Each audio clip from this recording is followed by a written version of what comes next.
नमस्कार विद्यार्थी भाइ बहिनीहरू।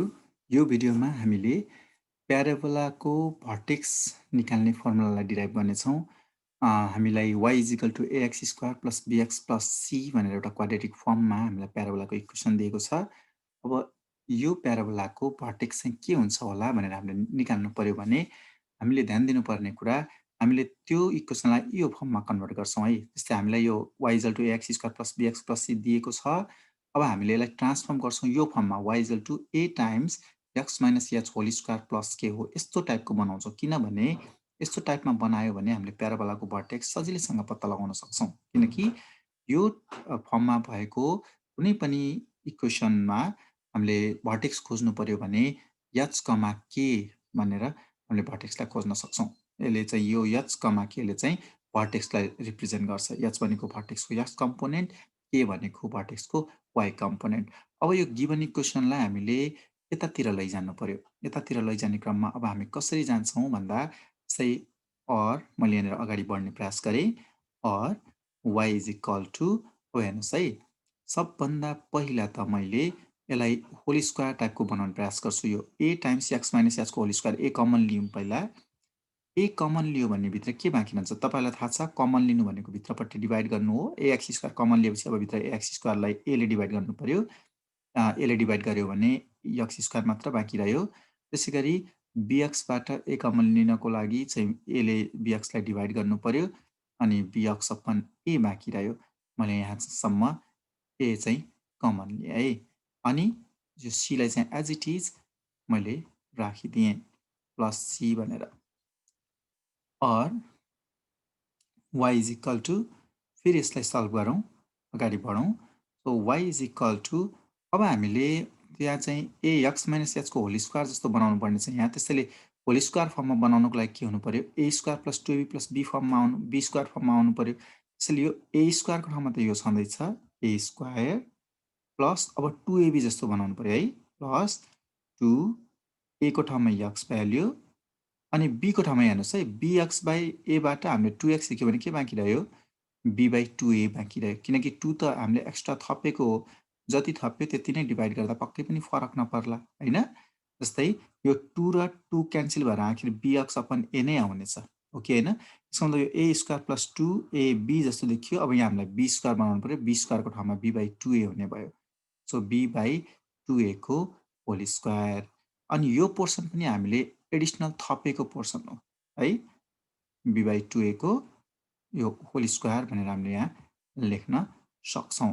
मैले यहाँ चाहिँ बिग ब्र्याकेट युज गरेँ यसलाई।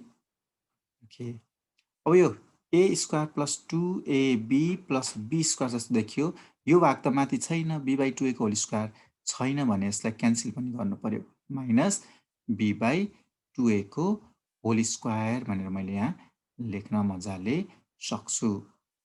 अब यति कुरा लेखिसकेपछि अब के हुन्छ हेरौँ है। यो बिग ब्र्याकेट क्लोज गरिदिउँ, प्लस लास्टको c as it is. Okay, फेरि अगाडि बढौँ हामी। y = अब भित्रको पाटोलाई हामीले थोरै सल्भ गरौँ त। यो a टाइम्स जस्ताको त्यस्तै अनि त्यसपछि यहाँ हेर्नुहोस् है, यो a² + 2ab + b² जस्तो देखियो भने चाहिँ a + b को होल स्क्वायर हो। त्यो यसलाई हामीले के लेख्न सक्छौँ, x + b/2a को होल स्क्वायर लेख्न सक्छौँ हैन। a + b होल स्क्वायर फर्ममा छ, हामीले यसलाई a + b को होल स्क्वायर को फर्ममा लेख्न सक्छौँ, 2a को होल स्क्वायर भनेर। अनि माइनस यो अब यो पछाडिको पार्ट जस्ताको त्यस्तै लेख्छौँ, b को स्क्वायर 2a लाई पनि स्क्वायर गरिदिउँ, त्यो हुन्छ 4a² हैन। अब यति कुरा भइसकेपछि अब मैले यहाँ ब्र्याकेट फेरि क्लोज गरेँ, प्लस c। एकदम ध्यान दिनुहोस् है, हामीले बनाउनु पर्ने कस्तो छ कि यस्तो, यो y = a times x - h whole square plus k जस्तो बनाउनु पर्ने। त्यसैले अब हामीले यसलाई फेरि a ले भित्रपट्टि मल्टिप्लाई गरिदिउँ है। y = अब यहाँ a ले मैले भित्र मल्टिप्लाई गरेँ, a ले मल्टिप्लाई गरिसकेपछि यो a * x plus b/ 2a को होल स्क्वायर हुन्छ। यसमा पक्कै पनि शङ्का छैन होला। b/2a को होल स्क्वायर। अब यो a ले योसँग हामीले मल्टिप्लाई गर्यौं, यो a ले अब b²/4a² सँग पनि मल्टिप्लाई गर्छौं। त्योसँग मल्टिप्लाई गर्यो भने ab²/4a² हुन्छ अनि माथिको a र तलको a काटिएर अनि b²/4a मात्र बाँकी रहन्छ। b²/4a 4a भनेर हामीले लेख्छौं अनि बाहिरको sign plus as it is छ। अब फेरि मैले यसलाई सिम्प्लिफिकेसन गर्ने प्रयास गरेँ। or y is equal to यसलाई अब के लेख्न सकिन्छ भन्दा a into x plus b/2a को होल स्क्वायर लेख्न सकिन्छ। b/2a को होल स्क्वायर लेख्न सकियो। यो 2a को होल स्क्वायर लेख्न सकियो। अब यहाँ चाहिँ मैले माइनस यो प्लस सी लाई अगाडि राखेर प्लस सी लाई अगाडि राखौं। प्लस सी अगाडि राख्यो भने c - b²/4a हुन्छ अनि एलसीएम लियो भने 4a हुने भयो। मैले यस्तो गरे है। यो मैले के गरे भने c लाई अगाडि राखेँ माइनस b²/4a लाई पछाडि राखेँ। हुन त हामीले पछि चेन्ज गरे पनि हुन्थ्यो। मैले सुरुमै चेन्ज गर्ने प्रयास गरेँ पोजिटिभ बनाएको अगाडिपट्टिको साइनलाई। अनि यस्तो गरे भने अब एलसीएम लियो भने के हुन्छ यो 4ac माइनस b² हुन्छ हैन। अब हामीले केसँग कम्पेयर गर्ने भन्ने कुरा हुन्छ। हो यो इक्वेसन जुन आयो नि, हो यो इक्वेसनलाई यो जुन इक्वेसन छ यो इक्वेसनलाई हामीले यो माथिको इक्वेसनसँग कम्पेयर गर्छौं। यो इक्वेसनसँग कम्पेयर गर्छौं। हेर्नुस् त y छँदैछ a टाइम्स x, यहाँ x - h को होल स्क्वायर छ, यहाँ x प्लस b/2a को होल स्क्वायर छ। भनेपछि कम्पेयर गर्यो भने दुईटैलाई कम्पेयर गर्यो भने h को ठाउँमा तपाईले त्यहाँ माइनस h को ठाउँमा यहाँ प्लस b/2a पाउनु भयो भने माइनस h को ठाउँमा b/2a भयो भने h को ठाउँमा के होला त माइनस b/2a। त्यसैले h भनेको माइनस b/2a भन्ने भयो।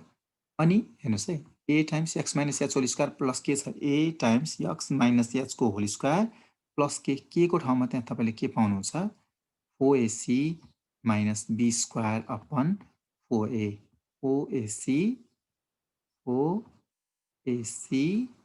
माइनस b² अपन 4a हो। यसरी हामीले अब यो भर्टेक्सको x कम्पोनेन्ट र y कम्पोनेन्टलाई निकाल्न सक्यौं। यसको मतलब हामीले फाइनली हामीले के लेख्न सक्छौं त भन्दा हाम्रो भर्टेक्स आइसक्यो।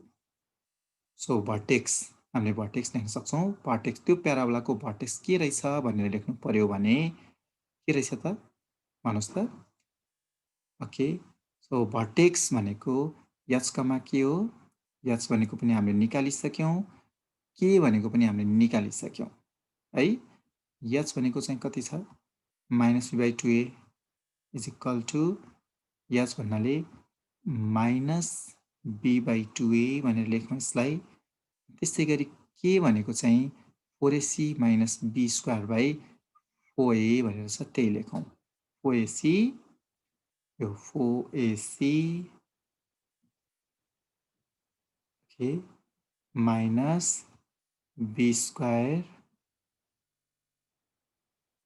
अपन 4a हो। यो हो भर्टेक्स निकाल्ने फर्मुला कसको प्याराबोलाको।